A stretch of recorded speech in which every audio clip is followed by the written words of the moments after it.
Greetings, it's Charles McCall again, and this is part 2, Leadership Lessons from Deuteronomy chapter 1. And this comes from my daily Bible reading.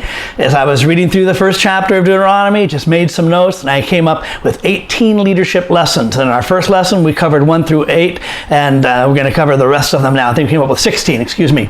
We're going to review, because it's kind of a break here. Leadership lesson number 8, found in verses 9 through 18, which is like a new section in that chapter. Leaders must delegate responsibility and create an efficient organizational structure. This is the key between a small business and a large business, a small church and a large church, is that the leader, director must delegate responsibility, find out what others can do, train them to do it so you can do what only you do, and then you create an efficient organizational structure. Let me say this, that organizational structures do change and should change as the entity grows, but there are some foundations, there is a core structure that does not change. Now, leadership principle number 9, leaders and helpers must live up to a standard, verse 13.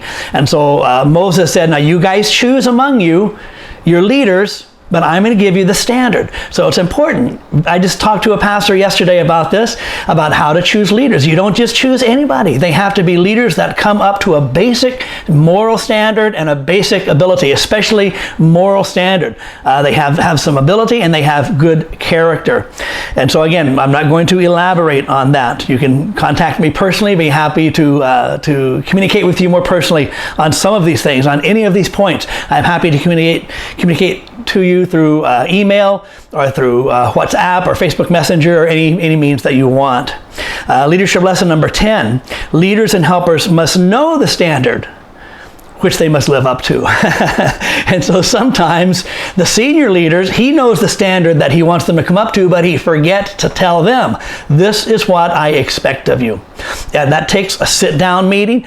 I'll tell you, for every new position in your organization, if it's a cell group leader, if it's a Sunday school teacher, children's ministry, or door greeting team, offering counter, there must be an induction process in your school, in your business, in your church, in your organization. Every staff that moves to a new position, they must know what is expected of them. So we must have a standard, and they must know what that standard is. Leadership principle number 11, leaders must listen to and consider the ideas of their helpers and the people whom they serve. In verse 14 and 22, the people said to Moses, and Moses didn't say, hey, wait, I've got a degree in Egypt, I'm high-level learning, I'm a man called by God, I don't need to listen to you. But instead, he listened to them. It's important because the people who work with us, they know what's going on the ground. It's very important for us to meet with them and to hear what their ideas are, hear what their complaints are, and to make adjustments if necessary. Yet I'm tempted to preach each one of these points, and I can't do that. Leadership lesson number 12. Leaders must point out faults and weaknesses in love and bring correction.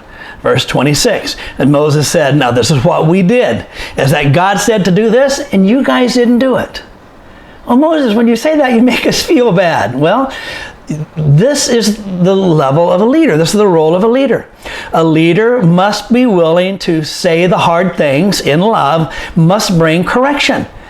We bring correction in love because we want to see growth. We want to see our staff and our volunteers, we want to see them come to the next level. And if we don't bring loving correction to their life, then they're not going to grow. And so we are really, really in the wrong if we refuse to bring correction in love. We'll point out their weaknesses. It's important. Verse 13, or point number 13, leadership point number 13, mistakes have consequences. Leaders must allow those consequences to occur. Verses 14 through 46. That Israel refused to go into the promised land. The giants are too big, it's too difficult. Moses tried to persuade them, believe in God, trust God. They chose not to, and so therefore they reaped the consequences. It was hard. Moses saw so many thousands, maybe millions of people. He saw them die, people that he knew, because they refused to go in, had to go round and round the wilderness for another 38 years. But we have to allow consequences. This is what I believe is, I believe most of us don't learn except through pain. Most of us don't learn except through pain. That's one of my leadership parental philosophies. And so we have to discipline people, and we have to allow them to experience the consequences of their own wrong decisions. Now, we don't throw them away. We're there with them. We're there to comfort them. We're there to walk them through it, but we need to let them experience that. Leadership lesson number 14, leaders must look toward and prepare the next generation. Verse 39.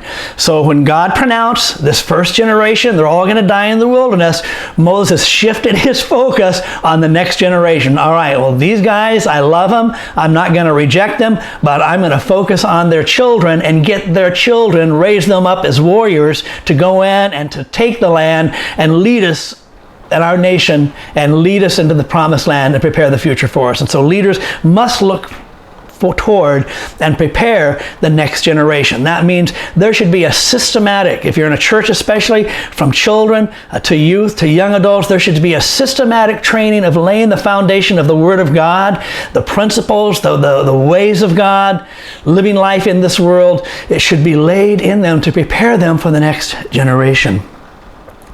And leadership lesson number 15, leaders must always be training assistants to take their places. And so we know that Moses had selected Joshua to be his assistant, and so he was looking toward the future. So we must always be looking for leaders who we can delegate our responsibility to, who will eventually be able to step into our place. I believe that probably every leader should be working himself, herself out of a job. It may not be for 20 or 30 years, but nevertheless, we should have this mindset: I must prepare the way for the next person to lead this further than what I can lead it.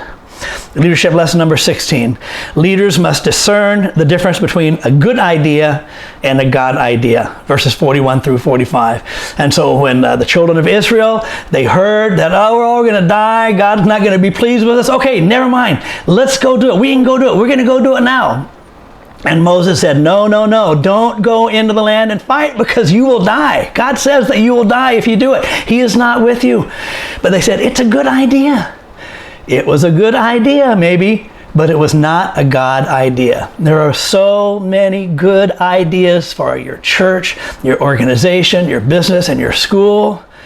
Be careful you understand the difference between a good idea and a God idea. So there's your leadership lessons from chapter 1 of the Book of Deuteronomy. Thank you. You can contact me again, Charles McCall, Mentoring Growing Leaders, YouTube, Mentoring Growing Leaders, Facebook, and I've got a blog. It's charlesedwardmccall/wordpress.com right now, but soon it will be Mentoring Growing Leaders as well.